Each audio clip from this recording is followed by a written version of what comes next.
Assalamualaikum warahmatullahi wabarakatuh.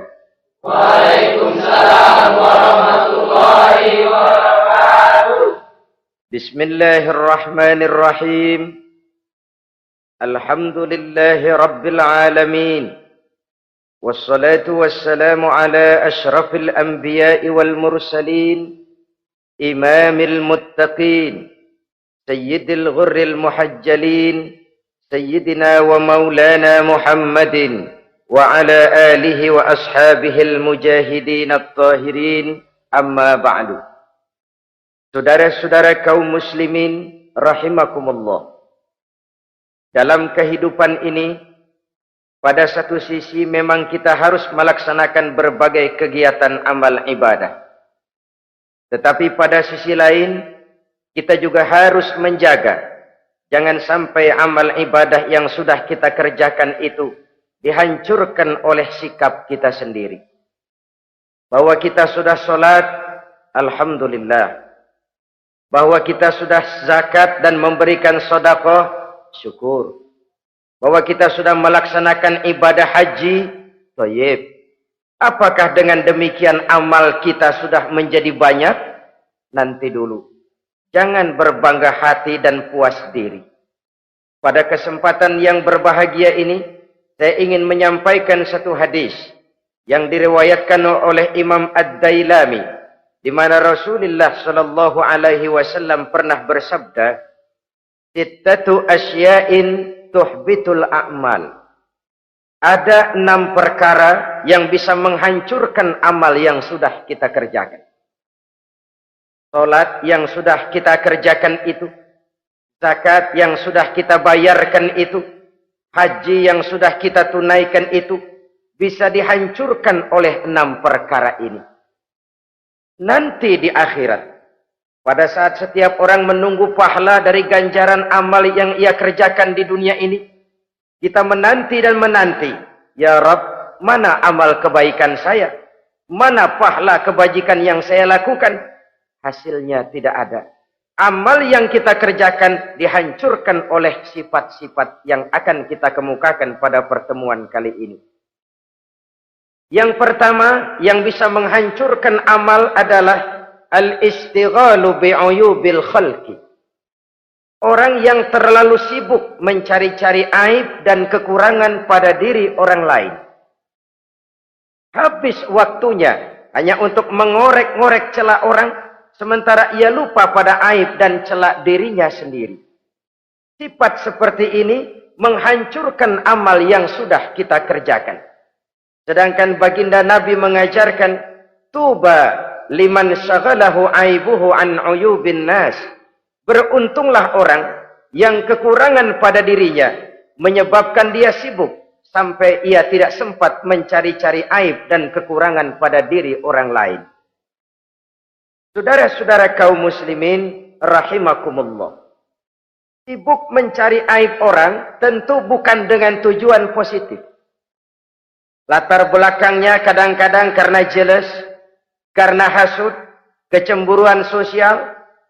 Sore, pagi, siang, malam kita korek-korek kesalahan orang dengan target hancur martabatnya, jatuh kehormatan dirinya, hilang nama baiknya, dilupakan dan terisolir dari tengah-tengah masyarakat. Perbuatan yang demikian sungguh terlalu amat sangat kejam. Salat kita, puasa kita, haji kita bisa dihancurkan jikalau kita terlalu sibuk mencari-cari aib orang lain. Muslim dengan muslim itu bersaudara. Kalau kita menganggap muslim yang lain adalah saudara kita, maka aibnya adalah aib kita, kekurangannya juga adalah kekurangan kita. Pada saat kita melihat pada dirinya terdapat kekurangan, tugas kitalah menutupi. Ini yang dijamin oleh Nabi, man satara musliman satarahullahu fid dunya wal akhirah. Siapa yang menutupi aib dan celah orang-orang beriman, Allah akan menutupi aib dan celaknya di hari akhirat nanti. Zaman sekarang, zaman gosip. Zaman sekarang, zaman isu. Sehingga hal yang 1 meter pun dapat jadi 5 meter. Yang 5 meter dapat saja menjadi 10 meter. Kita sibuk membumbui hal-hal yang kita tidak tahu duduk perkara yang sebenarnya. Bahkan lebih celaka, kadang-kadang kita malah sok tahu. Memberikan vonis dari sudut pandang kita sendiri. Adalah tidak bijaksana jika kita mengukur baju orang lain dengan badan sendiri. Baju orang lain kita ukur pakai badan kita. Tentu saja enggak pas. Begitulah. Terlalu sibuk mencari-cari aib orang lain. Menghancurkan amal ibadah yang sudah kita kerjakan. Na'udzubillah summa na'udzubillah. Kadang-kadang hadir majelis taklim di pengajian. Ngaji setengah jam, ngomongin orang 2 jam setengah. Tekor, defisit, belum bergeser dari majelis taklim. Ini kan penyakit rohani. Di mana kedudukan kita antara sesama muslim bagaikan satu tubuh. Kalau yang satu sakit, yang lain ikut merasakan sakit. Yang satu terhina, yang lain ikut merasakan terhina. Jadi pada saat kita melihat aib orang lain, kita ceritakan di mana-mana, kita bongkar di mana-mana, tentu satu hal yang jelas, kita tidak senang kepada orang itu. Kita tidak senang kepada orang itu. Dan kalau sudah tidak senang, maka fungsi persaudaraan bisa berubah menjadi permusuhan. Oleh sebab itu, kalau ada 2 orang berselisih, boleh kita bohong untuk mendamaikan 2 orang tadi. Misalnya si A sama si B berantem nih, jengkel, marah-marahan. Saudara datang ke rumah si A. A, saya dengar kamu lagi marahan sama B. Iya itu si B, kurang ajar. Bangsat, bajingan, tengik. Pokoknya kalau ketemu, awas. Ah, saya kira sih nggak begitu. A, tadi saya ketemu B, dia bilang malah kangen sama sampean. Dia pengen ketemu, ingat masa lalu zaman sebantal berdua, sebatang rokok berdua. Dia kangen pengen ketemu. Padahal si B nggak ngomong apa-apa sama saya. Saya olah sedemikian rupa sampai si A tenang. A tenang, saya datang ke rumah B. B, katanya kamu lagi marahan sama si A. Iya tuh A, unyuk monyet. Udahlah, pokoknya kalau ketemu dia saya hantam habis. Ah, barusan saya ketemu si A, dia bilang pengen ketemu ente. Pengen ngobrol kayak dulu, mengembalikan keharmonisan yang hilang, mengembalikan kehangatan persaudaraan yang lenyap. Si A tenang, si B adem. Kenapa? Karena bohong saya. Kesana saya ademin, kesini saya ademin. Jenis bohong seperti ini berpahala. Kenapa? Tujuannya mendamaikan orang yang sedang berselisih. Tapi kan orang bermental seperti ini jarang. Yang banyak kan tukang kompor sekarang. Taruh angetin sini, angetin, murub deh. Datang sama A, lu marahan sama B. Iya, gue kesel banget sama B. Emang? Wow. Diemang-emangin. Oh, udah dah, pokoknya gue mah kalau jadi elu takut sama si B, gue buka celana, gue pakai rok deh. Si A panas. A panas, datang ke rumah B. Komporin lagi. Dua-duanya panas, koslet, terjadi perkelahian. Biang iblisnya tukang kompornya. Sampai untuk mendamaikan 2 orang yang berselisih. Diizinkan berdusta. Kenapa? Prinsip Islam itu Islam. Mencari jalan damai. Bukan mengeruhkan suasana. Inilah realitas di tengah-tengah masyarakat. Enakan ngomporin daripada nyiramin. Enakan manasin daripada mendamaikan 2 orang yang sedang berselisih. Apalagi kalau kita punya kepentingan. Main nimbrung aja kayak toge. Kagak ngerti urusan. Nyampur aja nyampur. Toge kan begitu. Toge ada laksa nimbrung. Ada gado-gado ngikut. Ada kredok masuk. Kagak ngerti juntrungan masalah. Main nyampur aja nyampur. Ini kan tidak objektif namanya. Nah, mental seperti ini. Wah. Sholatnya khusyuk, zakat bayar, sedekah iya. Tapi kalau suka cari-cari aib orang, jembreng kesalahan orang di mana-mana, sholatnya, puasanya, hajinya bisa dihancurkan oleh mental yang seperti ini. Jangan bangga-bangga, sholat saya sudah banyak, puasa saya hebat, mantap, haji saya tiap tahun mondar-mandir ke Mekah. Tapi kalau mental seperti ini masih ada, waspadalah. Amal yang kita kerjakan bisa hancur oleh mental, sikap mental kita sendiri. Ini yang pertama. Yang bisa menghancurkan amal, terlalu sibuk mencari-cari aib orang lain. Satu. Yang kedua, saudara-saudara, wa qaswatul qalbi. Orang yang hatinya keras, tidak mempan diberikan nasihat. Baik nasihat yang datang dari luar dirinya, ataupun nasihat yang datang dari dalam dirinya. Hatinya keras. Dikasih muka tembok, kulit badak, kuping kebo. Makhluk apa namanya itu? Wallahu a'lam. Rai gedek. Pantas ya kalau kita lihat sejarah Islam itu turun di semenanjung Arabia. Sebagai test case. Masyarakat Arab 14 abad yang lalu dikenal keras, kasar, brutal, primitif. Dari berbagai aspek kehidupan. Standar kalau di tengah masyarakat yang begitu keras Islam berhasil, masyarakat lain lebih mudah masuk. Rasulullah diutus di Cianjur lalu dakwahnya sukses, saya nggak kagum. Paling-paling datang Nabi ke Cianjur disambut dengan ramah. Enggak, Rasul. Aya nama kumaha Rasul wae, aya nama itu. Pasti aman, damai, tidak ada cerita perang. Tapi Masya Allah, turun di tengah satu struktur sosial yang keras, kasar, primitif. Menghadapi orang yang hatinya keras seperti ini. Apa prinsip kebijaksanaan yang dilaksanakan oleh Rasul dalam menerapkan syariat Islam? Pertama, at-tadrij fit tasyri'. Dalam melaksanakan syariat, prosesnya melalui tahapan. Contoh, jahiliyah dulu itu paling senang sama mabuk. Geng. Binteler. Oh, jahiliyah itu kalau sudah mabuk nggak cuman minum, mandi pakai arak. Subhanallah, mandi pakai arak. Menghadapi masyarakat yang seperti ini, apa strategi syariat Islam? Mula-mula ayat yang turun. Yas'alunaka 'anil khamri wal maisir, qul fihima ismun kabirun wa manafi'un linnas. Mereka bertanya kepadamu, hai Muhammad, tentang arak. Katakan, arak itu ada manfaatnya, tapi juga ada bahayanya. Bahayanya lebih besar daripada manfaatnya. Tidak diharamkan dulu, tidak. Cuman dikasih sen. Teler emang enak. Oh, melayang ke langit. Cuman ada bahayanya. Bahayanya lebih besar daripada manfaatnya. Dikasih gambaran, dikasih sen. Tidak diharamkan mutlak dulu, tidak. Bertahap dikit dulu. Nih. Urusannya begini nih. Ada manfaatnya, tapi ada bahayanya. Bahayanya lebih besar daripada manfaatnya. Jak rasio berpikir. Setelah tahu bahayanya lebih besar, kan dikit-dikit mulain jauh. Mulain ngurangin, jaga jarak. Setelah ada jarak, turun peringatan kedua. La taqrabus salata wa antum sukara.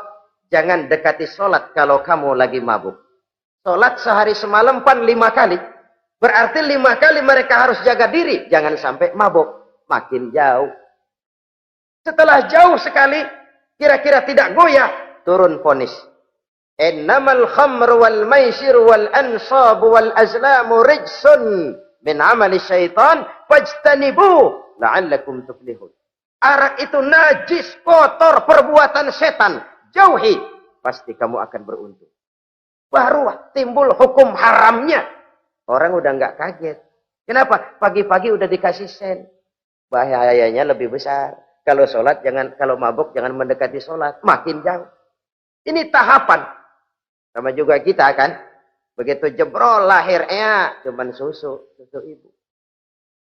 Gedean dikit sang Ambon. Kan gitu. Gedean dikit pisang ulek. Gedean dikit, nasi. Udah gede bener, jengkol jijelin. Proses. Coba bayi begitu lahir kasih pisang batu, tenggeng. Gak kuat menerima, belum waktunya. Ini proses yang dilaksanakan oleh strategi syariat Islam untuk mengobati penyakit qaswatul qalbi ini. Keras hati. Syariatnya bertahap. Tidak drastis. Tidak kalau sudah begitu ya mesti begitu. Tidak. Konsep kedua, taklilut takalif, menyedikitkan beban. Coba kita lihat, seluruh konsep agama, kalau kemampuan melaksanakan perintah berkurang, stressing perintahnya ikut turun. Angkat tuh beras 100 kilo. Nggak kuat pak, 30 kilo dulu deh. Ntar balik lagi, lama-lama juga habis. Ini konsep untuk mengobati qaswatul qalbi. Bertahap. Semua perintah agama itu begitu. La yukallifullahu nafsan illa wus'aha. Allah tidak memberikan beban kecuali sesuai dengan kemampuan yang dimiliki oleh seseorang. Kalau kemampuan melaksanakan perintah berkurang, stres perintahnya juga ikut menurun. Sholat wajib diri. Kalau mampu.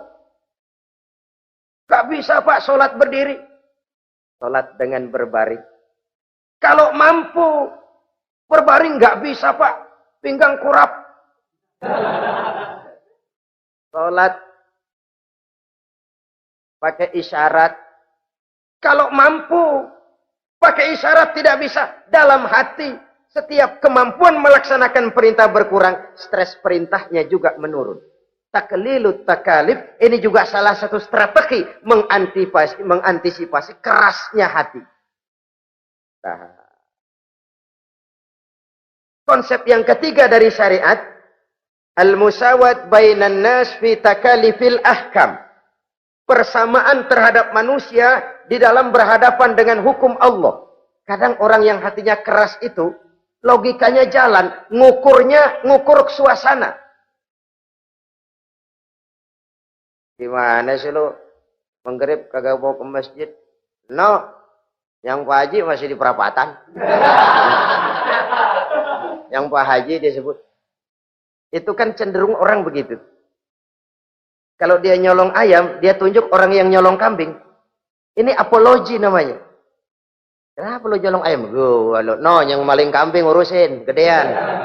Apologi. Lah kapan mau beres kalau begitu? Tidak introspeksi, tidak self correction. Itu apologi. Untuk menutupi kelemahan diri, menunjuk kesalahan orang lain yang lebih besar. Itu kan nggak jantan namanya. Apologi. Tidak ada sifat untuk memperbaiki diri sendiri. Karena kecenderungan ini ada, Islam menutupi itu. Dengan apa? Semua manusia sama dalam berhadapan dengan hukum Allah. Gak ada iri hati dalam hukum Islam ini. Sholat wajib. Wajib. Bagi siapa? Yang sudah balik dan mampu. Terhadap semua strata. Jenderal wajib, kopral wajib. Apalagi hansip. Tidak ada fasilitas. Wah kamu jenderal nggak apa-apa dah sembahyang setahun 2 kali. Idul Fitri aja sama Idul Adha. Enggak tuh. Semua manusia sama dalam berhadapan dengan hukum Allah. Itu yang Nabi ingatkan. Orang-orang sebelum kamu dahulu hancur. Umat-umat sebelum ini rusak binasa. Kenapa? Karena mereka kalau orang kecil berbuat salah. Hukum cepat-cepat ditegakkan. Tapi kalau yang besar berbuat salah. Mereka diam pura-pura tidak tahu. Jadi apa ini? Yang namanya mafia peradilan bukan cuma zaman ayeuna. Sejak zaman sebelum Islam Nabi sudah mengingatkan. Mereka dahulu hancur. Kenapa? Kalau orang kecil berbuat salah, hukum buru-buru ditegakkan. Rame-rame dikeroyokin. Giliran yang gede berbuat salah, diam pura-pura enggak tahu. Hukum pakai pandang bulu. Saudara-saudara kaum muslimin rahimakumullah. Oleh karena itu orang yang keras hati itu bisa merusak amalnya sendiri. Enggak mempan nasihat, rai gedek, muka-muka cuek. Baik nasihat yang dari luar maupun nasihat yang dari dalam enggak mempan. Kan dalam hidup ini ada nasihat dari luar, dari orang lain, bisa dari fenomena kehidupan. Ini juga nasihat. Oh, dia itu kaya tapi pelit. Hatinya begitu ya. Katanya menteleng. Itu kan nasihat. Itu kan nasihat. Oh, dia waktu berkuasa tapi zolim, matinya begitu. Perutnya pancung.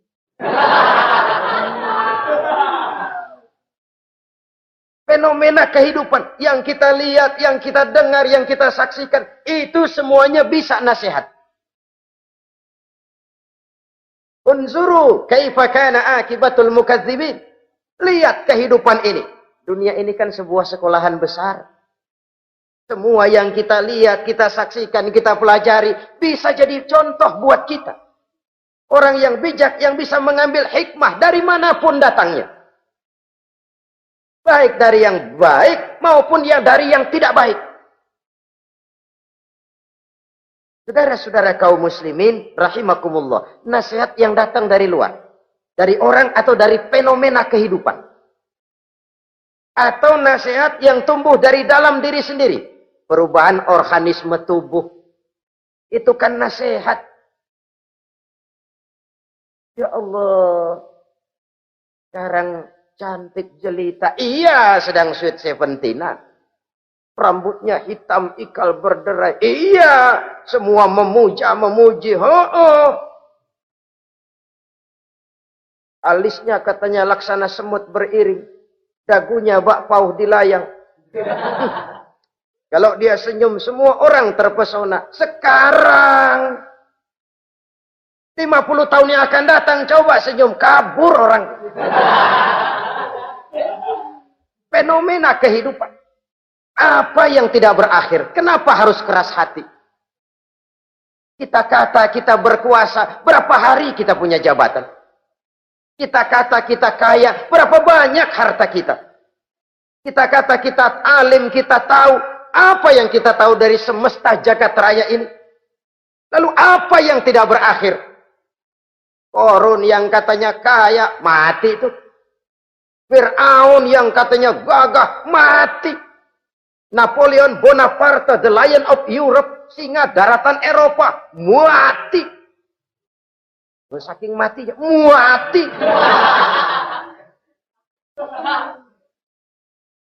Kenapa harus keras hati? Kenapa tidak melihat perubahan fenomena alam sekitar ini? Apa yang tidak berakhir? Apa yang tidak selesai? Lalu apa yang mau kita sombongkan? Kenapa kita harus keras hati? Sehingga pantas dalam hadis kursi Allah menyatakan al-kibriya'u libasi. Sombong itu pakaianku. Manusia enggak pantas pakai pakaianku, kegedean. Pakaian Allah mau dipakai. Kalau Allah sombong, udah pantas aja udah. Kenapa? Kagak ada Tuhan lain selain dia. Udah pantas dia nyombong. Kita nyombong apaan? Oleh sebab itu, beruntung orang kalau diberikan hati yang lembut, mudah menerima kebenaran, peka terhadap kesulitan orang lain, ringan tangan memberikan pertolongan buat mereka yang memang memerlukan. Dan enggak semua orang dikasih begitu. Enggak semua orang. Lain ya, Umar bin Khattab sikapnya keras, tapi hatinya gampang menerima kebenaran. Nah, lain loh orang kayak begini. Keras sikap boleh keras, tapi hati mudah menerima kebenaran.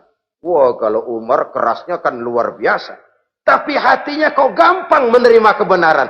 Ini hidayah. Coba lihat waktu berita Rasulullah meninggal dunia. Sampaikan oleh para sahabat, Umar jengkel. Cabut pedang. Siapa bilang Muhammad mati, saya tabas batang lehernya. Dia enggak siap menghadapi kenyataan. Emosinya yang jalan, bukan rasionya. Keras. Bilang deh, Muhammad meninggal. Saya tabas batang lehernya. Untung ada Sayyidina Abu Bakar. Beliau tidak bicara langsung, cuma pidato. Ayyuhan nas, man kana ya'budu Muhammadan fa inna Muhammadan qad mata. Wa man kana ya'budu Allah fa inna Allah hayyun la yamut. Hai manusia, siapa yang menyembah Muhammad, Muhammad sudah meninggal. Tapi siapa yang menyembah Allah, Allah maha hidup dan tidak akan pernah mati buat selama-lamanya. Sayyidina Umar tersentak. Subhanallah, saya salah. Bagaimanapun Muhammad hanya seorang manusia. Saya cinta dia, saya suka dia, nyawa saya pertaruhkan untuk dia. Tapi dia manusia dan saya tidak menyembah Muhammad. Ia sadar akan kekeliruannya, berlinang air matanya. Keras sikapnya, tapi lembut hatinya. Nah, yang kayak begini, bagus. Ini udah sikap keras, hati keras, yaitu tadi. Muka tembok, kulit badak, kuping kebo. Diapain aja udah nggak mempan aja udah. Susah yang kayak begini. Saudara-saudara, ma'asyiral muslimin, rahimakumullah. Jadi yang kedua, yang bisa menghancurkan amal kita, orang yang hatinya keras. Wah. Yang ketiga sekarang, yang bisa menghancurkan amal kita itu wahubbud dunya. Orang yang terlalu cinta kepada dunia. Ini pakai kalimat terlalu ya. Kalau sekadar cinta kepada dunia, why not? Kita cinta anak dan istri, wajar. Kita cinta harta benda, tentu. Kita cinta sanak famili dan seluruh handai tolan, memang. Kita juga cinta kepada bangsa dan tanah air. Itu bagian dari iman. Persilahkan. Yang tidak boleh itu kalau sudah pakai kalimat terlalu. Terlalu. Sebab kalau sudah terlalu. Itu sudah di luar kontrol. Orang lalu menghalalkan segala cara. Terlalu cinta kepada jabatan. Akhirnya bergeser. Sholat menghadap Allah. Dengar mau pindah jabatan ke tempat kering, gerasak gerusuk nyari dukun. Ini kan namanya iya kanak budu wa dukun nasta'in. Nggak bisa wong itu satu paket. Kalau iya kanak budu wa iya kanasta'in. Kalau hanya kepadamu ya Allah kami menyembah, hanya kepadamu kami minta tolong. Ini paket, jangan dipisah-pisah. Menyembahnya kepada Allah, minta tolongnya kepada yang lain. Sinkret, bercampur. Iya, kalau es campur enak. Tapi kalau agama dicampur dengan yang lain, nggak enak rasanya. Sama juga begini, ada gelas ya. Kalau sepenuhnya diisi bensin, itu ketahuan, bisa diminum motor. Kalau sepenuhnya diisi air putih, jelas bisa diminum orang. Tapi begitu separuh diisi bensin, separuh diisi air putih, kacau dah. Motor minum, mogok. Orang minum, mabok. Dijual juga nggak laku. Kenapa? Sinkret. Maka Allah pesan, wala talbisul haqqa bil batil. Jangan kau campur aduk yang hak dengan yang batil. Sekianlah jumpa kita kali ini. Insya Allah kita lanjutkan di lain kesempatan. Terima kasih atas segala perhatian. Mohon maaf atas segala kekurangan. Usikum wa nafsi bitaqwallah. Wassalamualaikum warahmatullahi wabarakatuh.